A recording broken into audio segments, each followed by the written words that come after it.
Olá, turma de antenas de propagação. Vamos começar aqui mais um momento assíncrono, gravação de um vídeo, para a gente tratar de alguns temas, partes relativas ao capítulo 3 da nossa bibliografia principal e uma parte mais ao final, entrando no capítulo 4, em grande medida para a gente fazer uma exemplificação de todo aquele desenvolvimento que a gente está vendo desde o vídeo anterior, já passamos por momento síncrono também a respeito, que é aquela ferramenta do potencial vetorial para a gente poder calcular campos elétricos e magnéticos devidos a uma fonte, que no nosso caso serão fontes de corrente elétrica que estão ali atuando na superfície de uma antena. Então, a gente vai basicamente, conforme está aqui no slide, fazer a continuação das funções auxiliares e cálculo de campo. Faltava uma finalização para a gente fazer aquele arremate de quem eram os potenciais A e F, a gente já estava quase lá. Brevemente apresentar a vocês o teorema da dualidade. E aí a gente parte para antenas filamentares, a introdução de filamentares, mostrando um caso que é o caso do dipolo infinitesimal, que vai ser muito, muito útil para a gente usar como um exemplo de aplicação com exercício que vocês é que vão fazer, eu vou deixar aqui ele encaminhado, sobre todo aquele processo da integração, diferenciação para fazer o cálculo. A gente vai fazer a integração aqui, que no caso do dipolo infinitesimal é uma integração extremamente simples, e aí fica como tarefa para vocês fazerem a diferenciação para finalmente calcular campo E e H por meio do uso do potencial vetorial A, já que a gente vai ter uma fonte de corrente elétrica. Então vamos lá. Então a gente tinha chegado nessa forma aqui da nossa equação não homogênea de Helmholtz, então é uma equação não homogênea. Fonte está aqui, a gente estava fazendo um exemplo em Z, tá? Também é uma fonte infinitesimal posicionada em Z, se vocês se lembram lá do vídeo anterior. E aqui, qual o resultado? O que é causado por essa fonte, né? Então, a fonte é entrada, isso daqui é saída. Então, excitação aqui do lado direito, resposta aqui do lado esquerdo. O nosso componente de potencial vetorial também em Z. E aqui a gente estava fazendo para o caso estático, lembrem-se, o caso em que o nosso número de onda, K, igual a zero. Tá? E depois a gente faz parte da nossa generalização, daqui a alguns slides, ver como é que fica no caso real, que é o caso oscilatório, é o caso dinâmico, em que a gente tem um valor de K diferente de zero. Aqui, para facilitar o nosso desenvolvimento, a gente não está mais na homogênea, a gente já voltou para a não homogênea, temos a fonte aqui, mas não retornamos ainda com o caso dinâmico, estamos com o caso estático, K igual a zero. Acontece que essa expressão é bem conhecida na literatura, equação de Poisson, muito bem documentada, né, onde a gente tinha terminado o vídeo anterior. E a forma tradicional mesmo que a gente vê na literatura, tipicamente é isso daqui, muito aplicado lá na eletrostática, né, onde ρ seria uma densidade de carga elétrica, e aí a gente tem aqui o potencial eletrostático que seria gerado, esse φ aqui, dentro dessa equação diferencial. O que acontece é que quando a gente se depara com isso daqui, essa solução é muito bem documentada, então como é que eu escrevo φ, resposta dessa equação diferencial, uma vez que a equação seja então desta forma aí? O φ é dado dessa maneira. Tá? Se eu tenho essa densidade aqui, né, que está distribuída lá, de uma carga que está distribuída num volume, o caso mais genérico é esse, uma integral tripla, tá, no volume, uma integral em dV', ao longo de todo o volume onde existe esta carga, tá, e eu quero determinar a potencial devido à carga a uma distância r. Então, essa é a solução. O que a gente vai fazer? No próximo slide, a gente vai verificar que por conta dessa similaridade aqui entre as duas expressões, eu consigo, por meio de técnica de dualidade, fazer uma substituição de símbolos, uma substituição sistemática de símbolos entre as duas aqui, de maneira que eu entendo como é que de uma eu cheguei na outra, e aí o mais interessante, essa substituição de símbolos eu faço lá no resultado. Então, uma vez que eu sei que isto daqui é o resultado para essa, facilmente eu construo uma coisa dual disso daqui, que é a resposta dessa daqui. Então, olha, elas são similares, vão aplicar dualidade. A gente ainda não viu, eu vou apresentar o teorema da dualidade para vocês, mas isso a gente observando por mera inspeção nas duas expressões, a gente faz a substituição. Fica como uma tarefa para vocês darem uma pausa aí e observar como que por meio de substituição de parâmetros aqui, eu consigo sair disso, tá? E chegar numa resposta para isso daqui. Repara que aqui tem menos 1 sobre epsilon, aqui tem menos mi, que multiplica quem? A fonte. Aqui, que multiplica também a fonte, que é uma fonte ρ. E aqui desse lado, elas são do mesmo jeito, né? Uma vai gerar o ρ da origem a φ, aqui o j da origem a z. Então, facilmente vocês chegam aqui, tá? Então, fazendo essa substituição, vocês chegariam a isso daqui, ó. Lá aparece epsilon no denominador, né? Aqui aparece mi no numerador, tá? Tem a ver com o fato de aqui ser 1 sobre epsilon e aqui ser mi. Então essa aqui é a substituição sistemática da qual eu estou falando, e é isso que a gente faz quando a gente está usando dualidade. Então chegamos em quem é o nosso AZ. É uma integral, lembram? O nosso método já dizia isso para a gente. Tá? A gente saía lá da fonte, olha a fonte aqui, por meio de integração chegava a A, por meio depois de diferenciação chega aos campos. Essa parte da diferenciação foi grande parte do nosso desenvolvimento do vídeo passado. Como é que se chega aos campos a partir do conhecimento de A. Então apareceram gradientes, divergentes, rotacionais, né, que todos eles são cálculos diferenciais executados em cima de quem? Em cima do A ou em cima do F. Como é que é agora quando eu quero a solução variante no tempo? Vamos voltar agora com o K? Também já havíamos descoberto lá no vídeo anterior que colocar o K de volta, um K agora diferente de zero, é meramente eu retornar com aquela exponencial complexa que coloca ali o fator de fase. Aparece o K ali. É simplesmente eu retornar com essa exponencial. Ela tem que estar dentro ou fora da integral? Ela precisa estar dentro dessa integral porque aparece R aqui nela.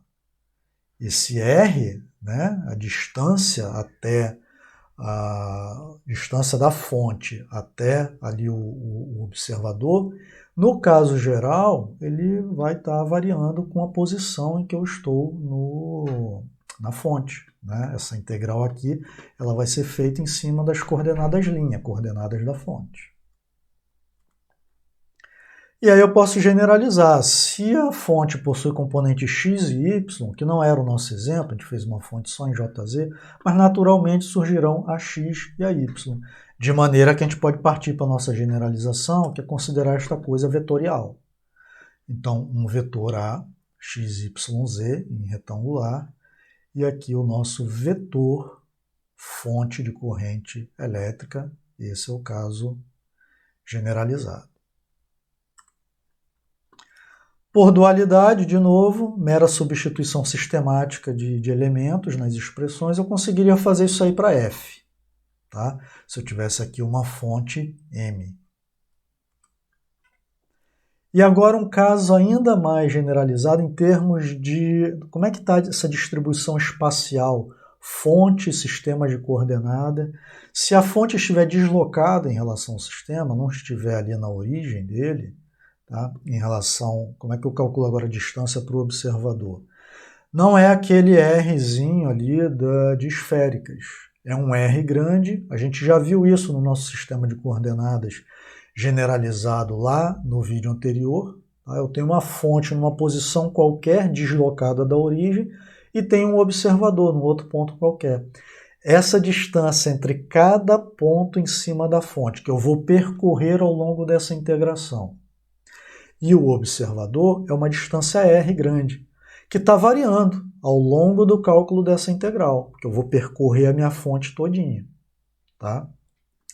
Então a gente trocaria esse r pequeno por um r grande, e ainda, se J e M forem densidade linear, essa integral é uma integral dupla, densidade linear acontecendo em cima de uma superfície, ou precisar percorrer uma superfície. E se forem correntes, tá? Não for densidade, for meramente corrente, eu vou calcular ao longo daquela linha em que a corrente acontece. Vocês estão habituados a fazer em circuitos elétricos, por exemplo. Então será uma integral simples. Tá? Então, com isso, a gente fez toda a generalização. Como a partir daí eu obtenho os campos? Isso a gente já viu. Estou só sintetizando aqui. Então, vamos lá. A gente vai ter fonte J ou M. Cálculo de potenciais vetoriais A e F. Né? Então, a expressão geral, quando eu tenho fonte de corrente elétrica diferente de zero, está ela ali, ó, já colocando R grande. No caso geral, integral tripla, mas nem sempre será assim, vai depender de como é que se estende essa densidade aí, tá? E tem um F ali, que por dualidade chega a ser essa expressão, tá? Uma expressão que a gente ainda não tinha visto. Cálculo de H devido a A, era a nossa expressão 1 lá, estou fazendo referência à numeração lá do vídeo anterior, foi a primeira coisa que a gente obteve, vocês devem lembrar. E aí, depois de um longo desenvolvimento, a gente tinha chegado a E devido a A, está ele aqui. Não fizemos o desenvolvimento, mas é por dualidade. Expressão 12 do vídeo anterior, E devido a F, H devido a F. E aí a gente pode usar superposição, e então a gente calcularia o F final, a soma do E devido a A e F, a mesma coisa com H. Relembrando a vocês que nos nossos casos práticos, tá, nossas antenas serão alimentadas por correntes elétricas, a gente nunca vai ter essa situação de calcular E e H devido a F. A gente sempre, nos nossos casos práticos, estará interessado em calcular devido a A, que são as coisas reais com as quais a gente trabalha, as coisas que existem nas nossas correntes elétricas, excitando superfícies de antena, gerando campos. Então, com isso, a gente termina essa parte aí do desenvolvimento da nossa ferramenta. Enfim, isso começou lá no vídeo anterior, terminamos agora, dessa forma aí bem generalizada. Queria falar um pouquinho de teorema da dualidade, que a gente até já aplicou, tá? Só inserir aqui um formalismo dele. Se a gente tiver duas equações que descrevem o comportamento de variáveis de grandezas distintas, mas elas têm aquela natureza matemática similar, ou forma matemática, ou como no coloquial a gente costuma dizer, elas têm ali a mesma cara, que você consegue identificar isso, como a gente acabou de ver ali naquela equação de Poisson. As soluções são idênticas, é isso que a gente pode afirmar. As variáveis envolvidas são duais, numa solução e na outra. E a gente faz a solução da segunda, né, uma vez que a gente conhece da primeira, por uma troca, uma substituição sistemática dos símbolos que estão identificando aquelas variáveis ali. Então, de uma chega na outra. É possível que vocês se lembrem lá de circuitos elétricos, tá? Quem já teve um primeiro contato em resolver circuito série, RLC, circuito paralelo, RLC, e vocês podem ter sido chamados a atenção do professor, ou podem ter percebido por conta própria, ou visto na literatura, que você conhecendo, fazendo um cálculo de tensão, de corrente para uma delas, você consegue, por essa substituição sistemática de símbolos, chegar no resultado do outro caso. Tá? Inspecionando que as soluções são de mesma natureza. Aí você vai e aplica com muita cautela, com muita atenção essas substituições e você vê que chegou no resultado sem ter repetido todo o desenvolvimento. Então esse é o teorema da dualidade, ele é enunciado de uma maneira bastante simples e é utilizado também de uma maneira bastante simples. Então aqui, olha, no nosso caso, se a gente tem fontes elétricas, toda essa coluna aí da esquerda é para o caso em que a gente tem os nossos J, fonte de corrente elétrica, existentes, e não tem as fontes magnéticas, a gente tem todo esse desenvolvimento aqui, essas equações. E aqui eu estou colocando a numeração no nosso desenvolvimento da aula anterior. Tá? Agora, se eu tenho o caso de fontes magnéticas e eu quero obter quem são os duais, a gente vai, de fato, pelo teorema da dualidade, sem precisar ficar fazendo conta, todo o desenvolvimento de novo. Se quiser conferir, faz lá todo o desenvolvimento e vê que você vai chegar a esse tipo de coisa. Para algumas delas a gente chegou a escrever por dualidade, eu estou colocando aqui a numeração, mas é tudo substituição sistemática. E como é que é essa substituição? Como é que eu sei o símbolo que vira um outro símbolo? Nessa tabela aqui, para o caso do uso da dualidade, aqui no nosso caso do eletromagnetismo, as substituições são essas aí. Ó. Como é que um símbolo que existe lá no mundo das fontes elétricas, no que ele se torna lá nas fontes magnéticas. Podem olhar para isso daqui e ver ali na tabela anterior, se está batendo uma coisa com a outra, vocês vão ver que está assim.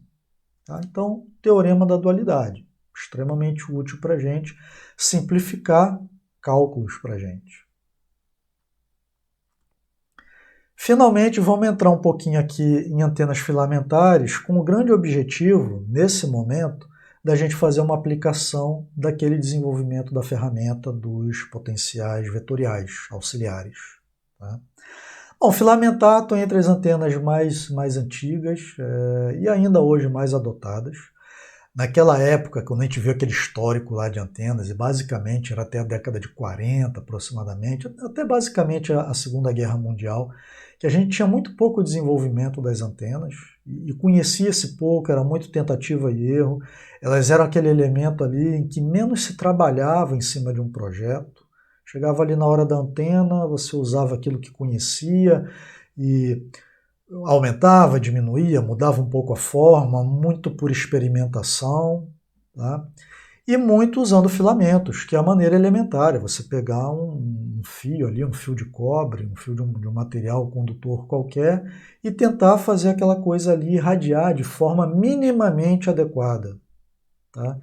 Então existem há muito tempo, são fáceis, hoje ainda existem, sim, mas hoje com muito mais conhecimento e aplicação de teoria em cima delas, mas ainda existem, elas são leves, dependendo do comprimento de onda, você pode construí-las de forma compacta, simples de se fazer, baratas de se fazer também. E para a gente, no ensino de teoria eletromagnética e de antenas, eles se prestam muito também para ser aqueles casos iniciais em que a gente tenta desenvolver um conceito, explicar um determinado conceito, que é o que a gente vai fazer agora. São simples, econômicas, versáteis, uma série de aplicações, funcionam numa vasta gama de frequências, só tem que observar se o tamanho que você vai chegar é adequado. Tá? Então, como é que a gente vai fazer o estudo? Então, vamos minimizar essa complexidade, tá? Por isso que a gente vai trabalhar com o caso infinitesimal, sempre é o nosso caso inicial. Tá? E aí depois vai introduzindo complexidade, a gente vai chegar a ver isso em um outro momento, fazer com uma antena um dipolo, que a gente chama de dipolo finito, tá? Não é mais o infinitesimal. Então, olha, no infinitesimal, ele tem uma definição. A gente vê muito a definição em termos do comprimento de onda, mas a definição mais rigorosa diz respeito também ao raio, né, daquele cilindro, aquele filamento. Então o comprimento tem que ser muito menor do que o comprimento de onda, tá? O raio também é muito menor do que o comprimento de onda. Então nosso parâmetro, como sempre, né, em eletromagnetismo, comprimento de onda. Então a gente precisa ter isso daí atendido. Quando a gente atende a isso, e aí olhando basicamente aqui para a questão do comprimento, isso é uma coisa que não é a primeira vez que a gente está se deparando com essa situação. está colocando ali o dipolo em Z, dizendo que ele é infinitesimal, tá? Então, L muito menor do que lambda, certo? Se eu tiro ali eu coloco uma corrente ali, tá? Tiro uma fotografia daquela corrente, congelei então no tempo, um determinado instante daquela corrente. Por essa antena ser extremamente pequena, eu não vejo variação ao longo do comprimento desse dipolo infinitesimal, porque ele é infinitesimal. Então a gente diz que a nossa corrente I de Z', já adotando aqui então a coordenada da forma mais adequada, eu estou dizendo que ela só existe em Z, como ela é fonte, ela é linha. Ela é o nosso unitário em Z, que multiplica com I0, que é um valor fixo. Tá? Então estou dizendo que ao longo de toda aquele Z', que tem ali teoricamente uma certa excursão, né? Por mais que seja infinitesimal, mas é tão pequeno que não tem variação ali. Tá?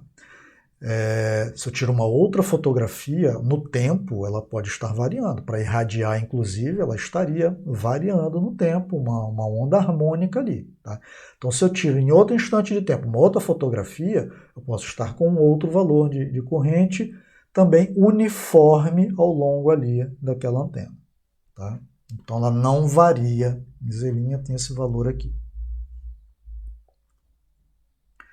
Então, a gente constrói aqui esse sistema. Aqui, para simplificar, a fonte está, de fato, ali, está centrada na origem do nosso sistema de coordenadas esféricas. Então, está ela aqui, representada bem grande, mas ela é infinitesimal. Então, L sobre 2 para cima, L sobre 2 para baixo, ao longo de Z. Aqui o nosso observador, coordenada R, θ, φ. Aqui a fonte, como ela está em Z, e a gente está assumindo que são as outras dimensões, né, a dimensão do raio, que está se estendendo em x e em y, esse raio, a gente está assumindo infinitesimal, de maneira que a dimensão relevante dessa antena é a dimensão que existe só ao longo do eixo Z. Se ela tivesse uma certa bitola, não desprezível, ela tem dimensão também em x e em y. Mas aqui ela é tão fina, infinitesimal, que a gente só está considerando em Z. E agora, finalmente, calcular campos irradiados. Qual é o roteiro que eu sigo? Aquele roteiro lá do capítulo 3, que foi todo desenvolvido no vídeo anterior, que foi sumarizado, relembrado há poucos slides atrás, nesse vídeo. Tá? Então, olha, só tem uma corrente elétrica, então, corrente magnética e, por consequência, potencial vetorial F, 0. Vamos escrever o potencial vetorial A? Aí agora é o momento de fazer o seguinte, vocês dão uma retornada lá em qual é a expressão geral para A, que inclusive é aquela integral tripla, vão dar uma olhada nela e vamos ver como é que aquilo ali se simplifica para esse caso aqui. Primeira coisa, aquela integral tripla vai se transformar em que integral? Nessa corrente ao longo ali daquela linha que é o meu dipolo infinitesimal. Tá? Se transforma numa integral simples. Então, olha, mi sobre 4π estava lá, naquela expressão generalizada. Integral ao longo daquela estrutura onde está a corrente. Né? Então, uma integral ao longo de L, linha, né, o comprimento todo da antena, indo de menos L sobre 2, que é aquela ponta inferior da antena, desde lá de baixo, até mais L sobre 2, desde lá de cima. Então, é uma integral que percorre a estrutura inteira. Então, L', corrente, Z', isso daqui, ó, essa razão aqui foi tomada lá daquela expressão geral. E elevado a menos JK R sobre R.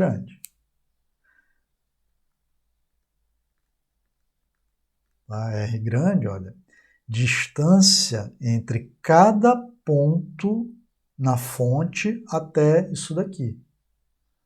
Né? Ela não tá... Cada ponto aqui é encarado como um ponto que ele está deslocado da origem.